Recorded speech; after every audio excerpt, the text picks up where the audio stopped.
хора, съжалявам, че си крия лицето, но искам да ви питам нещо.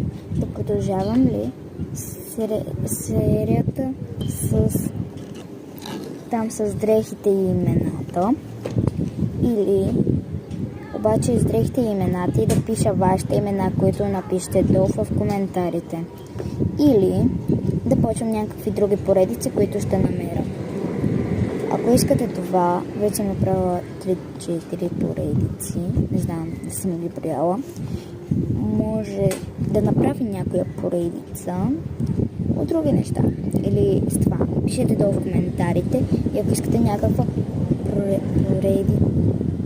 Да, някакво клипче, което да е много дълго по части. Ми кажете, мога да снимам и Roblox как играя, но вие казвате долу в коментарите. Или продължа и си пишете долу имената. Или те, които искате. Или почваме да правим някакви други неща. Чао!